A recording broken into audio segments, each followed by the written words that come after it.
Hello guys, आज हम लोग पढ़ेंगे अपर रेस्पिरेटरी ट्रैक इन्फेक्शन के बारे में। तो आज अपर रेस्पिरेटरी ट्रैक इन्फेक्शन में कौन कौन सी आती है। तो सबसे फर्स्ट है राइनाइटिस, साइनोसाइटिस, फेरेंजाइटिस और टॉन्सिलाइटिस आती है। तो सबसे फर्स्ट राइनाइटिस पढ़ेंगे। तो राइनाइटिस में क्या होती है कि inflammation and irritation of the mucous membrane of the nose. इसमें क्या हो जाती है कि म्यूकस मेम्ब्रेन जो रहती है नोज की, उसमें इन्फ्लामेशन हो जाती है और इरिटेशन होने लगती है। Impact of our quality of life, ये जो है राइनाइटिस जो है हमारे क्वालिटी ऑफ लाइफ पे भी इफेक्ट डालता है। जैसे कंट्रीब्यूट करता है, साइनस को भी प्रॉब्लम करता है, क्रिएट करता है, ईयर्स में भी प्रॉब्लम क्रिएट करता है, स्लीपिंग पैटर्न में भी प्रॉब्लम ला सकता है। अगर वायरल राइनाइटिस है तो वायरल राइनाइटिस को ही हम लोग कॉमन कोल्ड भी कहते हैं, ठीक है। अब इसमें राइनाइटिस कितने तरह का होता है। तो राइनाइटिस जो है वो एक्यूट और क्रोनिक दोनों हो सकता है। एलर्जिक और नॉन एलर्जिक भी होता है। नॉन एलर्जिक है तो उसे कॉमन कोल्ड बोलेंगे। एलर्जिक किसकी वजह से होता है, तो डस्ट हो सकता है, पॉलन ग्रेन्स हो सकता है, माइस्ट हो सकता है, डेंडर हो सकता है। तो डेंडर्स में आ जाते हैं कि हम कुत्ते बिल्ली जो घर पे पाल के रखते हैं उनके बाल वगैरह, वो डेंडर्स में आ जाते हैं। तो एलर्जिक राइनाइटिस में आता है सीजनल राइनाइटिस और पेरिनियल राइनाइटिस। सीजनल का मतलब समझिए में आ रहा होगा कि जो कि सीजन में हो। तो सीजन में कब होगा, जब पॉलन सीजन, मतलब पॉलन ग्रेन्स का जब सीजन हो, जब पॉलन ग्रेन्स का पॉलिनेशन वगैरह होता है, तब वो पॉलन ग्रेन के टाइम वो सीजनल हो गया। और पेरिनियल राइनाइटिस हो गया थ्रू आउट द ईयर, पूरे साल भर में कभी भी हो सकता है। अब एलर्जेंस है, एलर्जेंस दो तरह के होते हैं, इंडोर हो सकते हैं, आउटडोर हो सकते हैं। वो एलर्जेंस जो घर के अंदर होते हों, और आउटडोर का मतलब वो एलर्जेंस जो घर के बाहर। तो इंडोर एलर्जेंस में आ गया, डस्ट आ गया, जो घर में धूल धक्कड़ होती है। डॉग डेंडर्स, हम लोग डॉग कुत्ते पाल के रखते हैं, कैट डेंडर्स।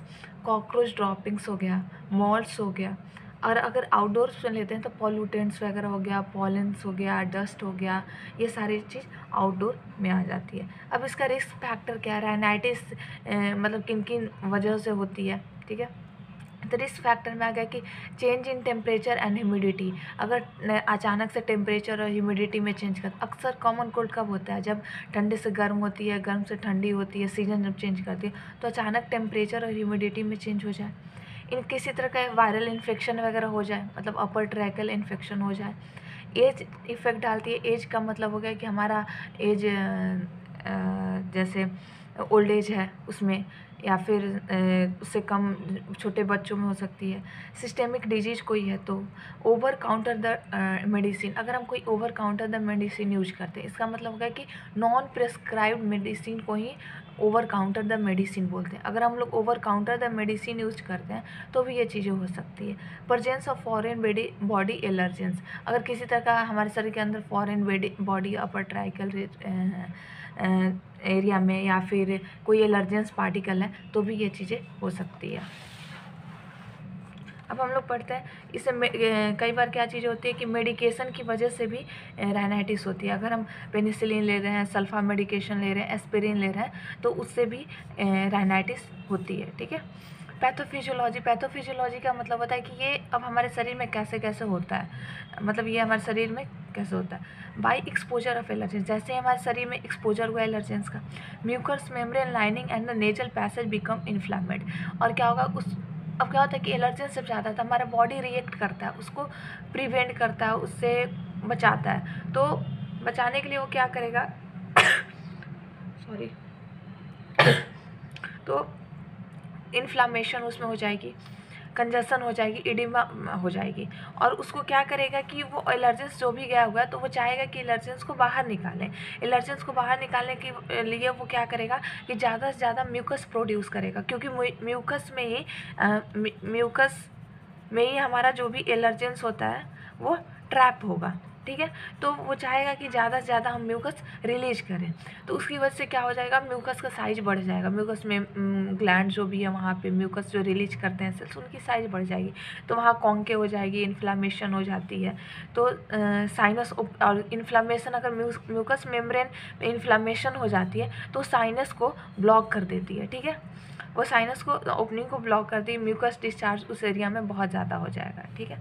यही होती है इसकी पैथोफिजियोलॉजी। और क्लिनिकल मैनिफेस्टेशन क्या है कि अब हम इसे कैसे कैसे ठीक कर सकते हैं क्लिनिकली। तो राइनोरिया नहीं सॉरी, क्लिनिकल मैनिफेस्टेशन होती है कि इसके सिम्टम्स वगैरह क्या होंगे।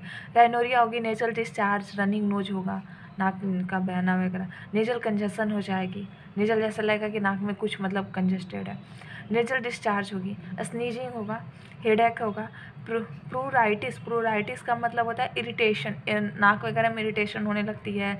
जब वो कॉमन कोल्ड होती है तो आप लोग देखे होंगे आँख में इरिटेशन होती है, नाक में इरिटेशन होती है, गले में इरिटेशन होती है, तो ये सारी चीज़ें हो जाएगी। अब मेडिकल में अब हम लोग देखेंगे मेडिकल मैनेजमेंट। मेडिकल मैनेजमेंट होता है कि हम इसे कैसे मेडिकली ठीक कर सकते हैं। तो management of rhinitis depend upon cos.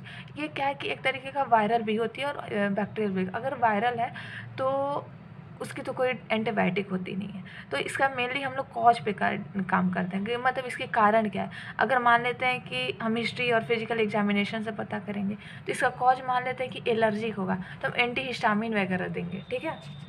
और अगर वायरल हुआ तो हम लोग वायरल में क्या दे सकते हैं, उसके सिम्टम्स को स्लो डाउन करेंगे, ठीक है।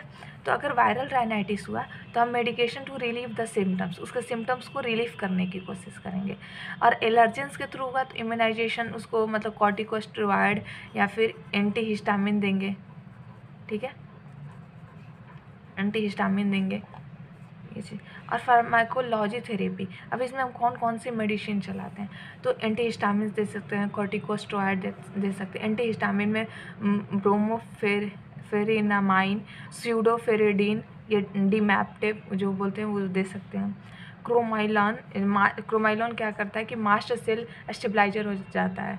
ये क्या करता है कि मास्ट सेल को स्टेबलाइज कर देता है, जो भी हमारे शरीर के अंदर मास्ट सेल है उनको स्टेबलाइज कर देगा, स्टेबल कर देगा। तो जब स्टेबल कर देगा तो उससे क्या होगा, हिस्टामिन रिलीज होना कम हो जाएगा, बंद हो जाएगा, ठीक है।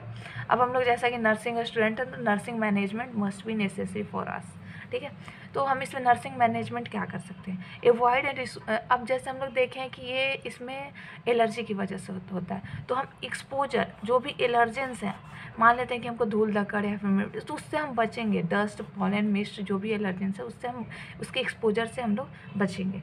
पेशेंट को एजुकेट करेंगे सारे मेडिसिन के बारे में, कैसे लेने हैं, कब लेने हैं, कब यूज करने हैं, ठीक है। To prevent possible drug interaction the patient caution to read the लेवल। और अगर patient non prescribe medicine use कर रहा है, वो ओवर द मेडिसिन यूज कर रहा है, ओवर द काउंटर मेडिसिन, ठीक है, over the counter medicine non prescribed होती है। तो अगर ये मेडिसिन यूज कर रहा है तो हम पेशेंट को बताएंगे कि अगर आप मेडिसिन लेने जा रहे हैं तो उसके लेबल को पढ़िए, उसके उस पर क्या लिखी हुई है वो चीज़ें पढ़िए, उस चीज़ को ध्यान रखिए, नहीं तो ड्रग इंट्रैक्शन हो सकती है। उस चीज़ से बचाने के लिए हम लोग पेशेंट को बताएंगे कि आप ओवर द काउंटर मेडिसिन ले रहे हैं तो उसके लेबल्स को लेने से पहले पढ़िए, रीड ड्रग लेबल्स, ठीक है, वो चीज़ें। Control the environment at home at work, और हम अपने घर और ऑफिस के इन्वायरमेंट को कंट्रोल कर सकते हैं। जैसे मान लेते हैं कि हमको पता है कि ठंडा और गर्म से हो रहा है तो हम उसके हिसाब से एसी, कूलर, हीटर वगैरह का यूज कर सकते हैं, ठीक है। अगर धूल वगैरह से हो रहा है तो हम थोड़ा अवॉइड कर सकते हैं, घर में धूल धक्कड़ ज़्यादा ना हो। Use saline nasal spray aerosol, अगर इसमें क्या होता है म्यूकस रिलीज होता है, तो म्यूकस जो होता है ठीक होने लगता है धीरे धीरे, तो उसको हम लोग लूज करने के लिए हम लोग सैलाइन नेजल स्प्रे ले सकते हैं, एरिसोल ले सकते हैं, या फिर गार्गलिंग वगैरह भी करते हैं, सैलाइन मतलब नमक वगैरह का यूज करके, ठीक है। Patient thought to keep head upright, spray quickly firmly into nostrils and wait at least 1 minute. अब क्या करते हैं कि अगर हमको कोई नेजल स्प्रे डालनी है तो उसकी भी एक तरीका होगी, नेजल स्प्रे को कैसे डालें। तो हम क्या करेंगे कि अपने हेड को थोड़ा सा अपराइट रखेंगे, ऊपर की तरफ रखेंगे, ठीक है। और फिर उसके बाद ये क्विकली, फिर उसमें हम क्विकली फ्रेमली आराम से एक नॉस्ट्रिल में डालेंगे, ठीक है, और उसको 1 मिनट तक वेट करेंगे, ठीक है। फिर उसके बाद दूसरे नॉस्ट्रिल में डालेंगे और 1 मिनट तक वेट करेंगे। अगर दूसरा स्प्रे हमको फिर से डालना है, दूसरा नेजल स्प्रे यूज करनी है, तो हम 1 मिनट तक वेट करेंगे दूसरा नेजल स्प्रे यूज करने तक, ठीक है। Blow the nose applying any nasal spray, हम पेशेंट को बताएंगे कि अगर आपको किसी तरह का नेजल स्प्रे यूज करनी है तो उससे पहले अपनी नाक को ब्लो कर लें, ठीक है।